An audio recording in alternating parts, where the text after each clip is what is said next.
Hour 2 Overdrive continues, brought to you by FanDuel, bringing you everything from the opening line of the final score. Bryan Hayes, Frankie Corrado, Gord Miller, Jays Rays tonight. Mark Feinan coming up here in a few moments. Ryan O'Reilly later in the hour. Yeah, I got a note for you. A buddy of mine sent me a text. We were talking about, the Olympics being in sort of different locations, like Canada having maybe the Olympics in different cities. The surfing for the Paris Olympics this year will be in Tahiti. Okay. It's like 10,000 miles away from Paris. You got to find the ocean, I guess. There's not a lot of surfing on the Seine. Yeah, you got to find. Yeah, exactly. You're not doing that. So you got to get creative. Surfing is one.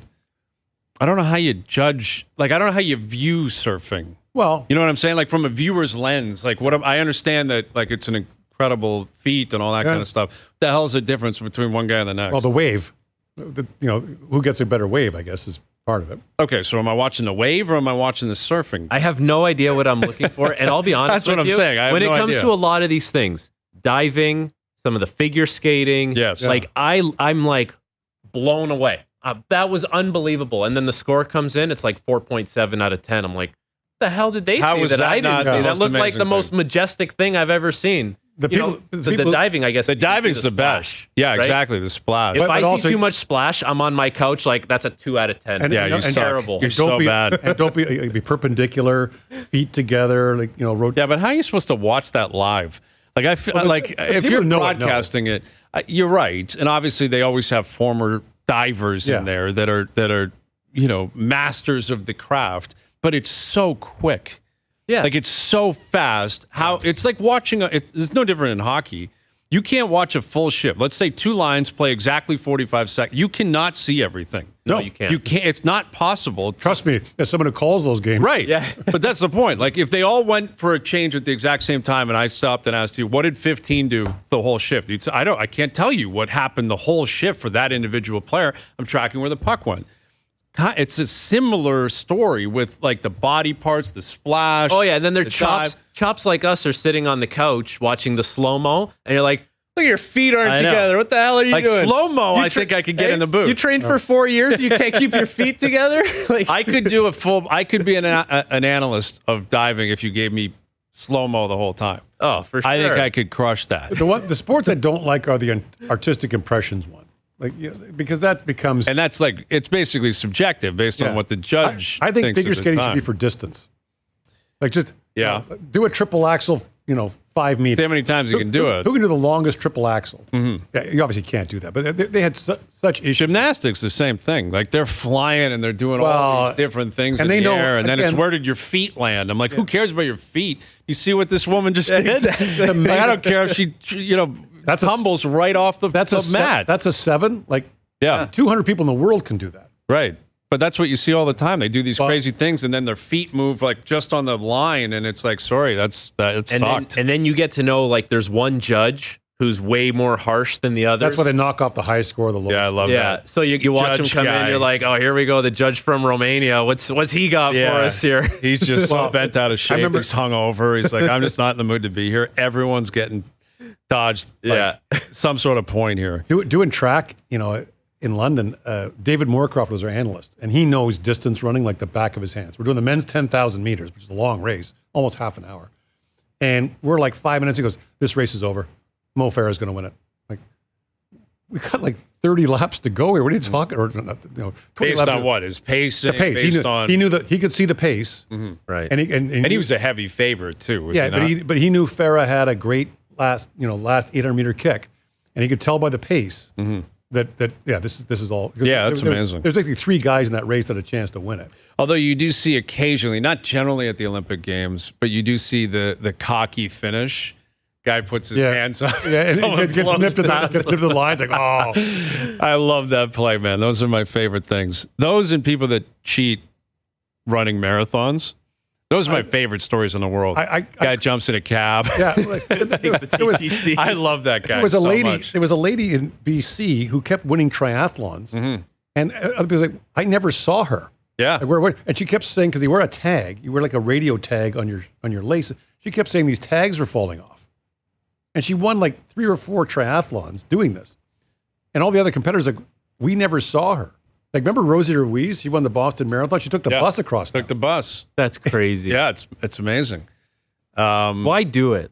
Like, what is in It's a it good for you question. that you need to take a cab in order to win this triathlon? It's a great question. I mean, unless it allows you to qualify for something, does it? Something that you need to take a cab for again. Yeah, well, You know that's what I the mean? thing. Like, When is that's it going the to thing. stop? You You run a desert, like one in the desert. You're like, I'm screwed, man. How am I going to get here? Is there a serious prize money that I don't know about with Not these that I'm aware. I triathlons? mean, there's world rankings and stuff like that. There's money, there's sponsor money. I mean, Yeah, I guess you could get like influencer Olympic money. athletes aren't amateurs anymore. They're all professionals. They're getting paid to get And sponsored. they get paid certainly after the games for sure. That's when they really have to make their money. You talked about race walking earlier with Kia Nurse and how you couldn't do, you would just run. So they have officials watching it. So your one foot has to be in contact with the ground at all times. So race walking is like who's the loudest whisperer. Oh, dude, that's Such electric. an annoying race, man. It's electric. so Are you annoying. kidding? The speed walking? It gives me anxiety. I'm just like, you got to start sprinting, dude. Start running. I cannot take the speed Get walking. this, in Sydney in 2000, an Australian woman who grew up like right near the Olympic Stadium, like you could see it from her house, had 2 warnings, and she's about to enter Stadium Australia to 105,000 Australians, and she got caught for the 3rd time on the ramp on her way down into the stadium. They red flagged her. Disqualified. You're out. Yeah. Yeah. You got to Can't play do by it. the rules. Can't do it. Got to play by the rules. All right, Ryan O'Reilly a little later in the hour. The MLB trade deadline is a week today. There's a lot. You talk about anxiety. There's a lot of it up in this city. Yeah. Sure, players wondering what's going to happen. The front office wondering what's going to happen. To get to the bottom of it, we're joined now by our good friend Mark Feinan of MLB Network, joining us here on the Maple Toyota Hotline. How you doing, Mark? I'm good. I thought we were going to talk more Olympics. Yes, well, Yeah. we're jacked for the Olympic Games, man. We're looking forward to it. And we're also excited for the trade deadline because, unfortunately, up here in Toronto, they have to play games after the trade deadline. And when that happens, we feel like it's only going to get worse up here because this whole season's been a disaster. And a lot of Blue Jay fans are wondering what's going to happen here. And I think most have concluded the Jays will sell. But it's more of a question of how much they're willing to sell. What are you hearing in terms of the front office and their plans for the future, and what we might learn about their plans for the future based on what they do over the next week? Well, for weeks, maybe even months, I've been hearing that the Jays were not going to sell their controllable players. You obviously look at Vlad and Bichette, Kevin Gausman, Chris Bassett, Jordan Romano, guys under control beyond this year, and that there's still the hope that they're going to be able to contend with the score in 25. It's nice to say when push comes to shove, Sunday, Monday, Tuesday, we'll see whether they hold to that or not. I'm not saying that they're not being truthful with what they've said because that might be their intention. But in this trade climate right now where you have arguably 21 or 22 teams that believe they can make the playoffs, that leaves a limited number of sellers. And so the teams that are looking to buy could potentially, be in a position to overpay. And if the Blue Jays get some offers for guys that they think are vast overpays, then they're going to have to decide, is trying to contend in 25 the priority, or can you jumpstart a rebuild by making a couple of trades with these controllable guys and really boosting your farm system, getting a lot of young talent in, and it doesn't have to be a long-term rebuilding plan. We saw the Yankees do this back in 2016. It was the only time in the 16 years that I was on the beat that they were sellers, and they traded Aroldis Chapman, and they traded Andrew Miller, and they traded Carlos Beltran, and they traded Ivan Nova, and they brought in a whole bunch of young talent, and it really helped them sort of spark that next group. So, there's a lot that goes into it. I know we're only a week away, but in this climate, a week is like an eternity because so much can happen around the league between now and next Tuesday. Well, and up here, you talk about players that are under control that would obviously have value around the league. There's like separate groups where it's Vladdy and Bo that people have been attached to forever because they're drafted here or Vladdy was signed here, developed here. They're marquee guys. And then you look at, a guy like Chris Bassett, maybe a guy like Gausman, although I can't imagine they'd move off him, but that would speak to what you're talking about right now. Like when you discuss what you just discussed, the idea of, all these different buyers out there, and maybe you move off controllable assets, do you separate the same way I just separated? Like Bo and Vladdy are different than maybe what like a Chris Bassett would represent? Absolutely. And you look, Vlad and Bo have been the franchise players up there. They're the guys that, the Jays and the whole fan base expected they would be building around, into these years and potentially into the future if they're able to keep either of them or both of them. Seems unlikely they would keep both, but I think there's a chance they would be able to keep one. And if they think they're closer to a potential extension with one than the other, that may help guide their thinking in terms of what to do. Obviously, Bichette's injury doesn't help matters any in terms of trading him. But I think, again, you have to look at sort of where you are in your grand scheme of things. Do you really think you can contend next year with this core and bringing in maybe some more players in the offseason, making other deals? The guys who are controllable could also be dealt in the offseason. So it's not like this is your only chance to trade them. The guys who are going to be free agents at the end of the year, I think there's a good chance that most of them, if not all of them, wind up gone by next Tuesday. But the controllable guys are the big names. And I think, as of right now, I think the Blue Jays are planning on holding on to them. But like I said, if you have, you look at the starting pitching market out there, not great in the trade market right now. I mean, Garrett Crochet is probably the biggest name, but there's questions about how many innings he can throw this year because he had a total of 85 innings as a professional coming into this year. He's already well past 100. Tarek Skubal's name has come up a lot lately, and if Detroit actually decides to make him available, well, then yeah, that could be a big game-changing arm, but it's also going to cost you an arm and a leg to get that guy. So, Bassett is a guy who I think would help a lot of teams, and who a lot of teams would be willing to part with some young talent to get if they think he can be the difference between them, advancing through October or not. So it's going to be interesting to see of the teams in the middle, and there's a lot of them who right now are hovering around 500, a game or two up, game or two down, but still only 3 or 4 games out of a playoff spot. What they do in the next 4 or 5 days, a 4-game winning streak or a 4-game losing streak could really help shape whether we see some of these teams become buyers or sellers in the next week. So, Mark, you talk about the players that are under control beyond the end of this year. What about the ones who aren't? Like, what could the Blue Jays realistically hope for say, Yusei Kikuchi or Jimmy Garcia? Well, like I said, the starting pitching market's not great, so I think they could probably get themselves a nice prospect or two for Kikuchi. You're not going to get somebody's number one prospect for a 2-month rental, but we've seen teams give up some pretty good young players for rentals. Garcia, I think, should also bring back a decent return. There are, of the 22 teams that think they have a chance to make the playoffs right now, I would probably estimate that 22 of them could use a relief pitcher. So, bullpen arms are probably the easiest thing to move before the trade deadline, because no matter how good a team's bullpen is, it's impossible to say that any team couldn't benefit from adding another arm to their bullpen mix. So they'll be able to bring in some talent for their expiring contracts, but certainly not the type of talent that you would be looking at if you were to trade a player, of any of the guys' caliber we're talking about that have a full other year of control. When it comes to the messaging for the Jays, and more specifically, we want to be competitive in 2025. I guess, is that realistic? But also, is that Ross Atkins kind of saying, let's try and put the narrative out there that 2025 is going to be a realistic chance and keep me around, don't fire me yet. Because, with the way things have gone here, if this is a different organization, I don't know if your general manager makes it past this year. But now that the narrative is out there that there's a plan to get this thing going for 2025, does that make it a realistic expectation that he can actually see that through? Well, I would have to think that ownership and Mark Shapiro have an idea of where things stand. And, if that is the case, I assume ownership would have to be on board with that plan.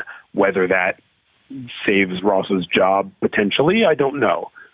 Maybe they decide, we do have a core in place to contend next year, but we need a new voice up top to make the moves. I have no idea where that stands. I wouldn't be surprised if Ross gets one more year if they decide to go for it, and I wouldn't be surprised if they made a change.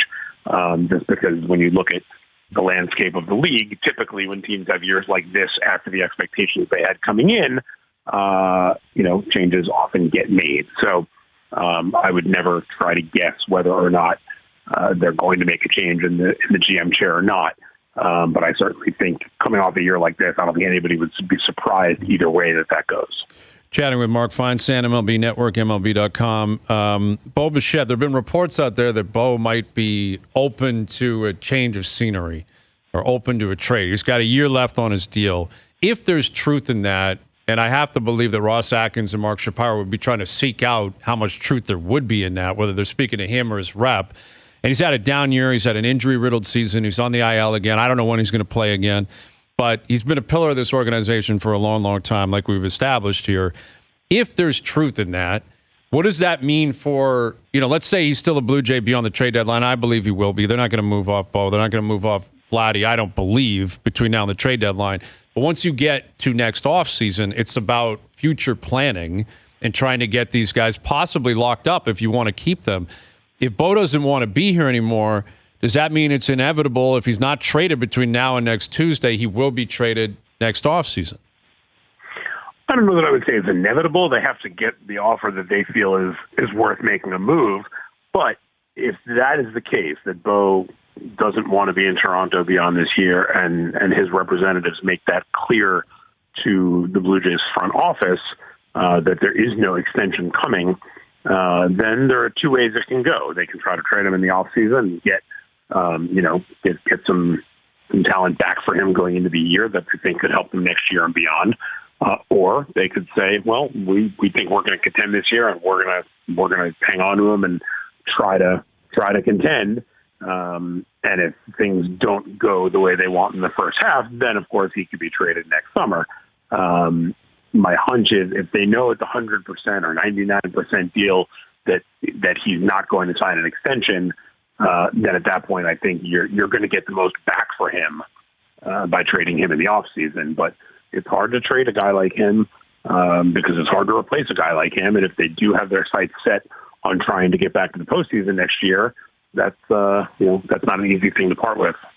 So, Mark, I think within a market, it's hard sometimes to be objective about your own team, right? So the temptation would be to say, this is a good team having a bad year, not a team that needs to be maybe blown up. I mean, I think a Blue Jay fan, a diehard Blue Jay fan, might be tempted to buy that argument that, no, we'll contend next year. What's the view of the Blue Jays outside Toronto? What are other major league teams viewing Toronto as a good team having a down year, or do they think the Blue Jays are probably a team on a track to at some point blow it up and rebuild? Well, I think the general consensus is it's a good team having a bad year. I mean, this was a very trendy team the last couple of years to win the division or get a wild card spot. There's plenty of talent there. You look at sort of the big names on the team, and that should be the core of a team that can contend. Between injuries and some underperformances, it just hasn't gone well for them. They're in a tough division. The Red Sox have bounced back this year. The Rays are having a bit of a down year, but they're still kind of hovering around 500. And then the Yankees and Orioles are certainly right now the class of the division. So it's a tough team to look at and say, yeah, they're going to bounce back and be a contender next year, because they still have a division filled with teams that are, for the most part, sort of arrow pointing upwards. The question is, if you go into a rebuild, is it going to be a 5-year rebuild where you tear it all down to the studs and try to rebuild the farm system and look for that, that young core, sort of like the Orioles did or the Astros did 10 years ago, or the Cubs? Or do you try to look at some of your foundational pieces and say, we just need to try to build around them and get, some different looks in here in the other 17 spots on the roster. So it's tricky, and that's where sort of self-evaluation comes into play, not only of what talent you have on your team, but what do those contracts look like? What are the chances of extending any of these people? If the Jays knew that Vlad was going to sign an extension and stay in Toronto, that might alter the way they look at, the longer-term plan of, you're not going to sign a guy like Vlad to a big 9-figure contract and then tear down the rest of the team around him. So I think they have to make some of those decisions before they can figure out the rest of the plan. When they are doing that self-evaluation, how much of that evaluation comes into the team philosophy of how they want to build this thing? And what I mean by that is, they kind of went to a run prevention type team instead of being a high-flying offensive powered team. Is that something that they could conceivably change in a year when they try and retool this thing? Is to go from, more of a defensive-minded team and bring in, a little more offense, some bigger bats, which, I don't know, even just saying it seems like that would be very, very difficult to do.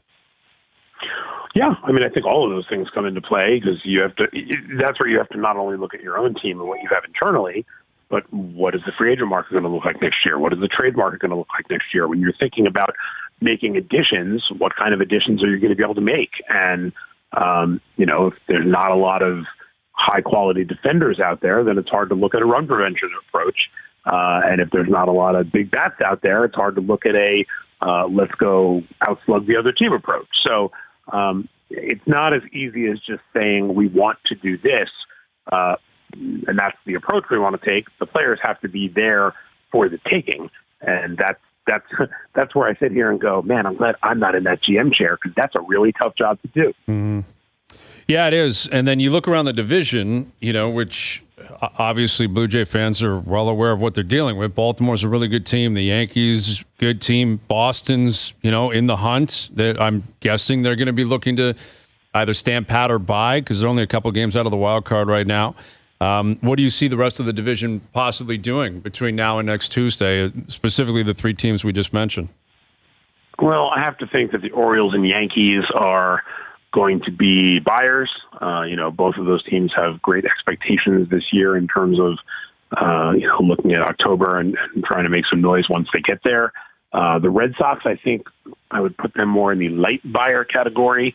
They certainly want to make some improvements and they think they can get to the postseason. And, after their recent performance, I think just getting back to the postseason would be a big win for them, even if they were not to advance too far, where if like the Yankees and Orioles, you don't get at least to the ALCS or even the World Series, and you haven't really accomplished your goal. And the Rays, I think, could be a little bit of each, a little bit of buy, a little bit of sell. They're always a very creative front office, given their financial restraints. So if you look at a guy like Zach Eflin, who's going to earn $18 million next year, or if you look at a Randy Arozarena, who's making 8.1 this year and has 2 years of arbitration raises coming his way, I could see them moving guys like that to try to get younger, cheaper options that are more controllable for years beyond that. So I don't think they're going to be a hardcore seller. But I think they'll try to sort of toe that line of buying and selling and, improving their team, not only for this year, but more for the long haul. I know it's a busy time of year, Mark. We appreciate you finding some time for us today. We'll do it again down the road. Thank you. Sounds good, fellas. Take it easy. Mark Feinan joining us here of MLB Network here on the Maple Toyota Hotline. Check out Maple Toyota's huge truck and SUV lineup, including Tundra, 4Runner, Highlander, and Grand Highlander in stock and ready to deliver. Visit mapletoyota.com. Yeah, Yankees and Orioles you would think would be active for sure. The Sox, they're in it. They're in the hunt for sure. Tampa, like you said, it's more about who's going to make too much money in the future, so we got to get out from them before they make that money. It's the way they generally operate.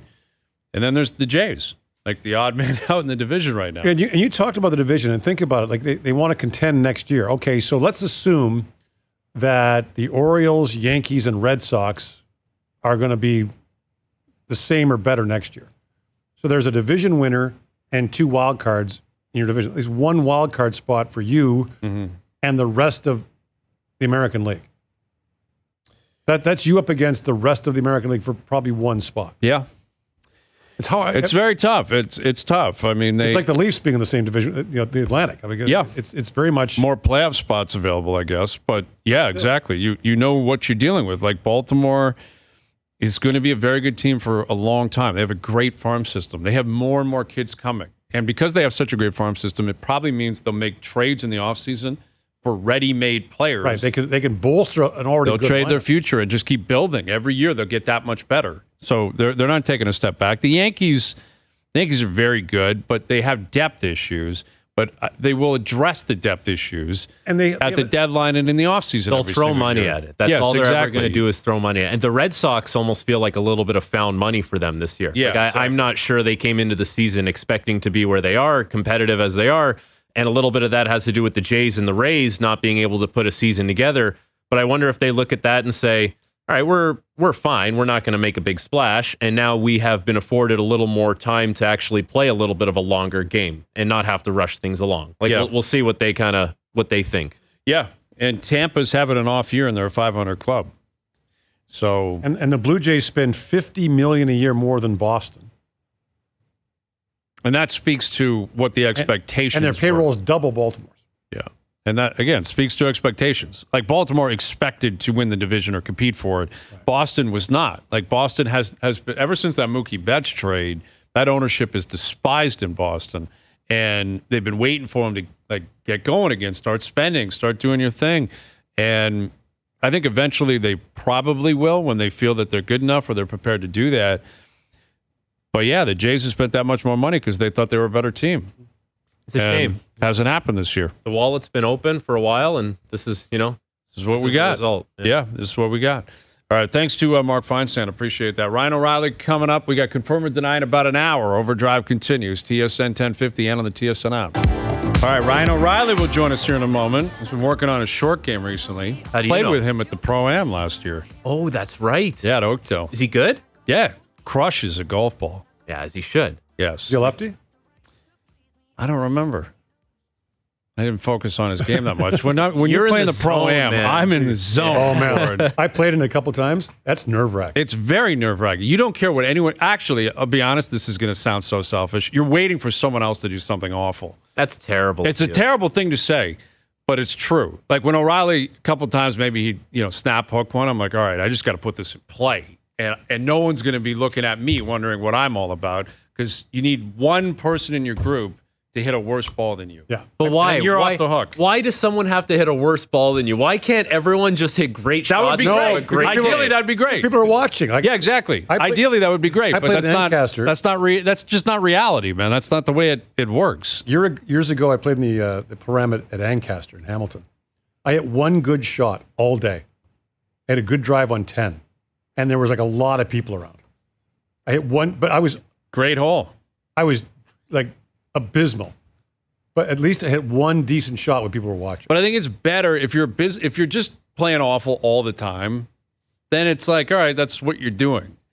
If you understand what I'm saying, like you're not if you're not a great golfer or whatever, like I know it would get maybe annoying after a while, but if you're showing signs of knowing what you're doing and then it just falls off and you start slashing a golf ball everywhere, That's a different story. And also, people are like, you're worried about hurting people out there. people are too. lining the fairways. Like, Yeah. it's embarrassing. People are drinking out there, and they're there to see the pros, not you. Everyone's expecting you to be a chop. Like you're Yes. playing with PGA professionals. No one's going to look at you after putting it 265 in the middle of the fairway Right. and start going, "Oh, Man, there's that guy's Hayes. really good wow, player. That really guy's- impressed by Hayes." he's a I'm really pretty good sure player. they're just watching the PGA guy stripe at 340. No, That's they 100% want- or they they're want you to watching fail. Ryan O'Reilly stripe at 340. Yes, they probably like O'Reilly. It was a big hit because it was just with the Leafs, Yeah. and he's Brian O'Reilly. He's won a cup. People were excited to see him. No one cared about what I was doing or anyone else in our group for the most part.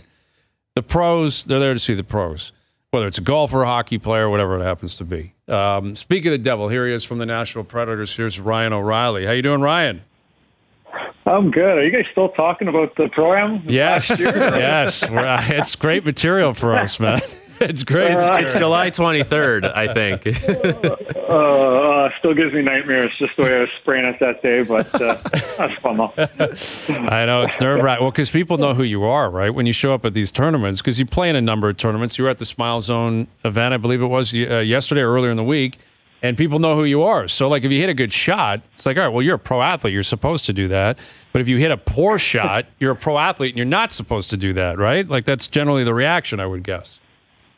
Yeah, it was. Well, it's a little bit easier in the Smile Zone. You don't have, like you said, all the crowds and everything. But it's embarrassing. It's always embarrassing hitting a bad golf shot, and especially too, whenever knows you're off in the summer, not doing anything, and you're still just not hitting it pure. It's it's a little frustrating. Yeah, I can understand that. Well, it's great to have you on. We appreciate you doing this. And like we talked a lot of Nashville Predator hockey. We're into July here. We have Barry Trotz on a couple of weeks. Like Barry was loving life, man, because of all the activity. And, you obviously signed there last year. They were very active last year, and this year they've been incredibly active. What was it like just kind of tracking the whole scene and seeing the guys that you guys picked up?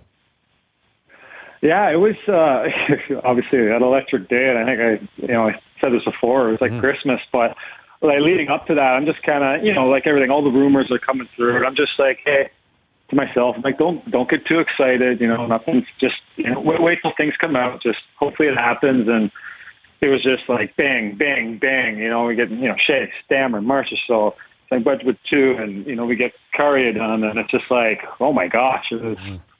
Oh, it was just so exciting. It's just like we're I think you can tell like we got a window here. It's time to go all in. So it was so exciting for the organization, and as a guy getting some new teammates. It was awesome. How unexpected is that for you? Like you go to Nashville and you take a deal. It's $4.5 million. Gus Nyquist is in the $3 million range. You guys make up a first line. Between the two of you of like just over $7 million. You guys both have unbelievable years. Your team gets to the playoffs. How much of that success do you think leads to now the wallet kind of being opened and saying, let's go out and make something happen here because there's a little bit of a window? Yeah. Definitely. I guess a big reason. Kind of coming into the season there, I think everyone was kind of unsure what we were going to look like, how it was going to be, and again, a lot of new faces, new coach, and started slow, but things started progressing. And again, we started just to build something and found an identity, and just everyone from the young guys we have, and guys finding a role and just rallying behind that role and being so hard to play against. It was we found something. And I think obviously the organizations thought we were ahead of where we expected to be, and again too, they make this push to add the pieces to put us up there as a team that can contend for a cup. So it's we did a lot of great things last year, and again, we have to add on top of that now and push ourselves to get up in the the most competitive category. But I'm definitely proud of the guys. Last year we did some great things, and it's time to take that next step. So, you've won the Stanley Cup, and you've done it as a former Buffalo Sabre. And I want to ask you, the other day, Kyle Poso had the cup, had his day with the cup, and I wonder how you view your two former Buffalo teammates, Kyle Poso and Sam Reinhart, winning the Stanley Cup. It's amazing to see. Obviously watching that run closely with them and getting to see them, two phenomenal guys, phenomenal players, and I think everyone knows our time in Buffalo wasn't the greatest. It was a lot of hard days, and trying to win and can't seem to really get anything going. It's tough, and both those guys are such amazing people. Such guys that work so hard, and to see them, just seeing them lift the cup alone was amazing to see. Guys that definitely deserved it, and it's a special thing. There's nothing like that. Just living that childhood dream and seeing those two guys do it was special, and definitely very proud of them. With Ryan O'Reilly and like being in that club, it's so exclusive. You mentioned, obviously we all know Stamkos is there now. He's won a couple of cups. Marchessault won. He won a Conn Smythe, which is even more exclusive, something you won in 19. What's that like? The excitement of bringing them in, how good they are. You mentioned Shea coming in as well, re-signing a player or two. But like cup pedigree, guys who have won a Stanley Cup, leaders on cup teams, how much value do you place in that in terms of maybe having an upper hand on other teams that don't have the same amount of cup winners? Yeah, it's a big advantage for sure.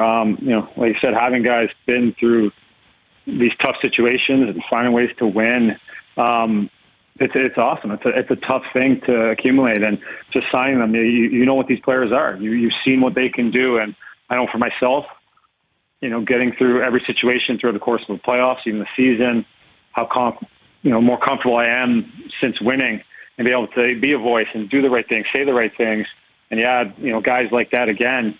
It's just so important to have multiple voices like that. And I think it was a tough loss for us losing Mac. That was a tough loss in that trade, and then you bring in these guys as well to kind of put us right back up there and get that veteran presence even more. It's just it's so exciting. What makes Andrew Burnett a good coach for you guys? Because you take a look at his resume, and one thing really stands out: a year with the Florida Panthers where he leads them to a President's Trophy, and it's a high-flying offensive team. He gets let go the next season, and he comes over to Nashville, and he's got you guys playing a really stingy brand of hockey, but still able to score goals. Like, what stands out about him as a coach for you?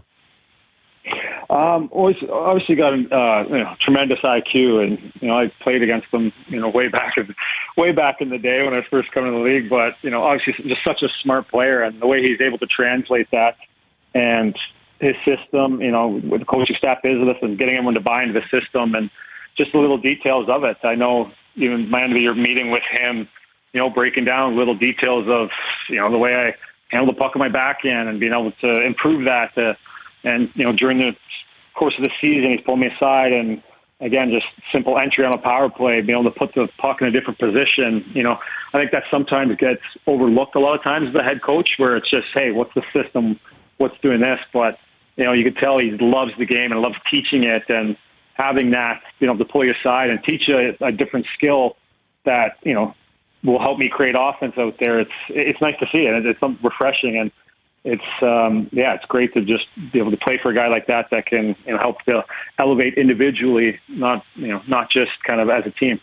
So I'm going to ask you, April 12th of this season coming up, Nashville scheduled to play in Vegas.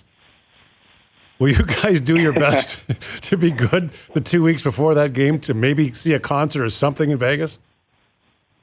I'm going to try, but that was obviously a very disappointing experience for all of us. We were, we were all pumped to see that show, and it was, a little heartbreaking. But I think we responded the right way. As you guys know, hockey is the business, and the business is winning and having success. And when you don't do that, you don't get rewarded. And we were all bummed, but hopefully this year we'll be in a much different position that hopefully Trotzy and Bruno will let us have a little bit more fun. Yeah, and like you said, I think you guys were like 16-0-2 or something after that. 8 points in 18 straight, didn't you, after that? Yeah, pretty incredible. Yeah, we talked about it after. We're like, oh, boys, we're not going to get rewarded ever again. They're going to take everything away from us. But it is more fun winning. I take having success and going winning a few games than going to see a concert any day. Absolutely, with Ryan O'Reilly. And you're a big music guy, I believe, and you're in Nashville. I mean, you've been there for a year. You would have played there a ton throughout your career, especially in St. Louis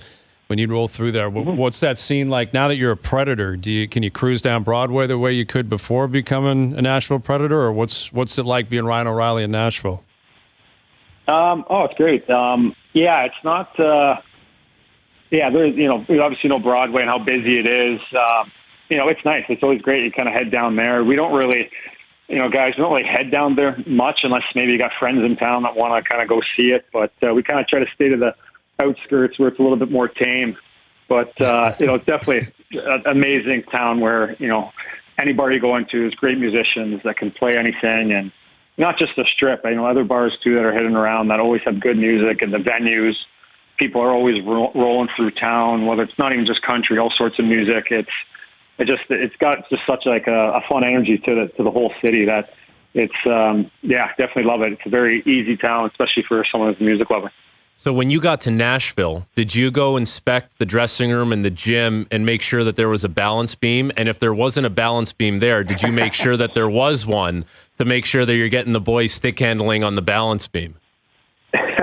I've got one on the balance beam yet. I've got one at home. I'll use the odd time, and it's nice. My oldest son, he's 6.5 now and starting to get into hockey. So we're kind of I'll be on there with him, trying to get keep our hand-eye improving. You guys know about this? No, I've. You got to tell me what's the story. His summer training, like he's in the driveway, barefoot, balance beam. And he's keeping the golf ball on his stick, and he's doing hand-eye. Like, this is Ryan O'Reilly's. I think, like, it's your dad your dad, Bryan, is famous for this, like, outside of the box, unconventional training. It's like the not the medicine ball, but like the bouncy ball, balancing on that, the balance beam. It's all very different stuff, and it's obviously what makes you such a unique player as well, I'm sure.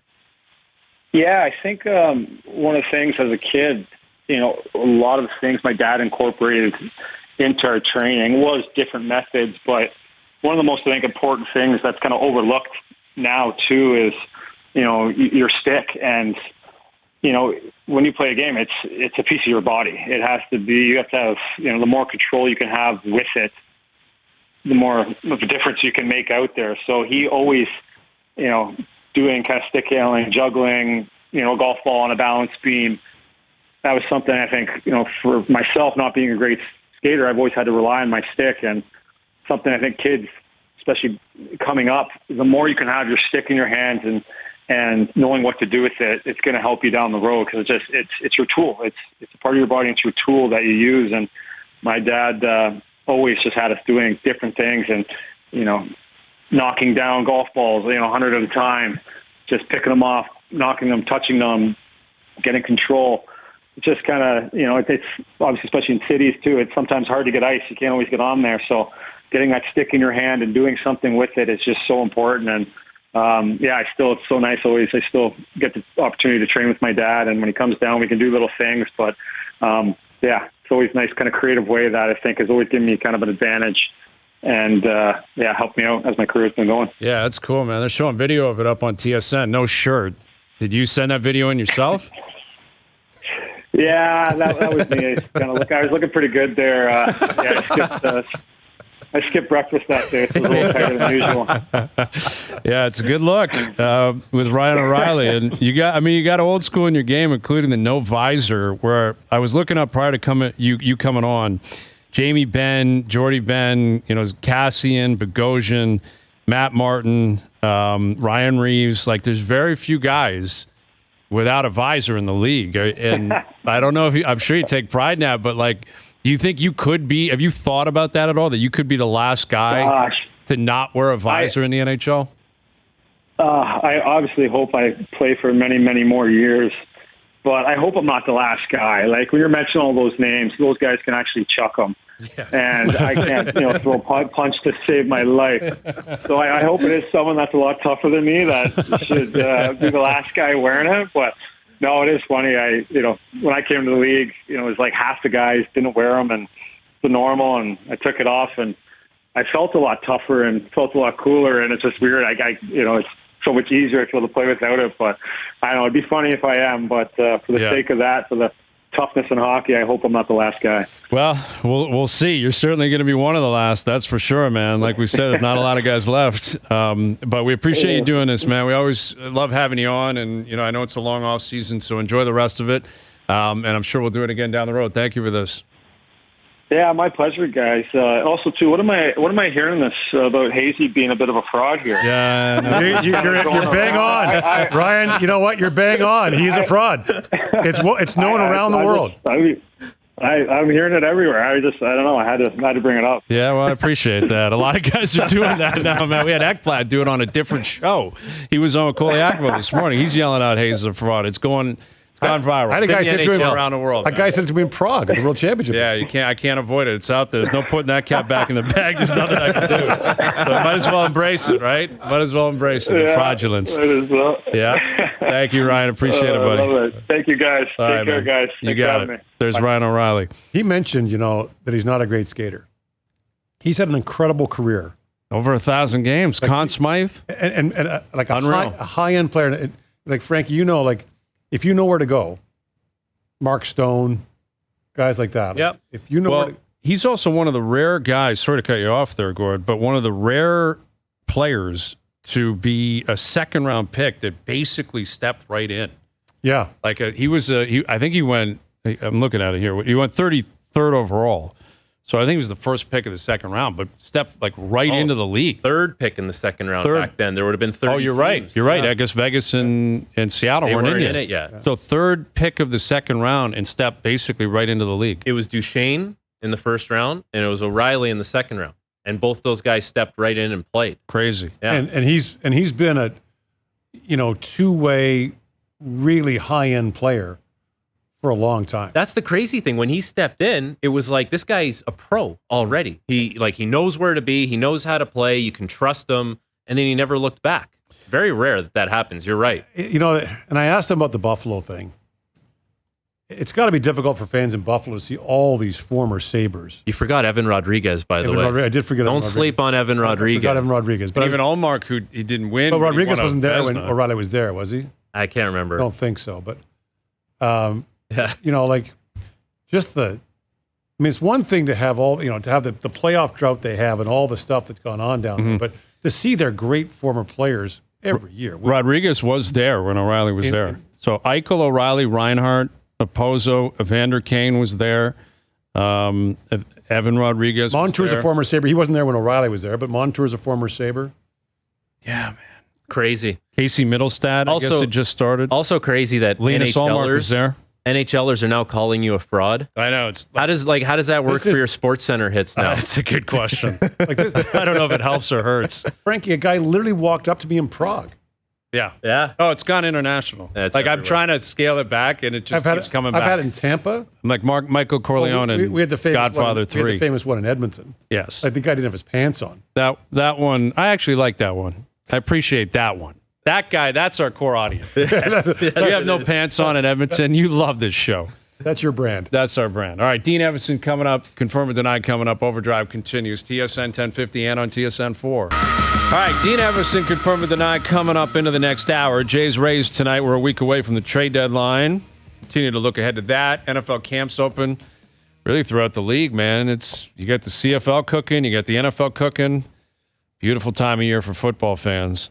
And we've got the Olympic Games coming up. And in terms of the winter games in 26, we have some info as well on the front office in terms of who's going to be helping out, I guess, pick the team for the Four Nations face-off next year and the Olympic Games. And there is some Leaf connection to that. There is. We'll tell you about that as well. We'll get into it in the next hour. Gord Miller's in here. Frankie Corrado. I'm Bryan Hayes. Overdrive continues. TSN 1050 and on the TSN app.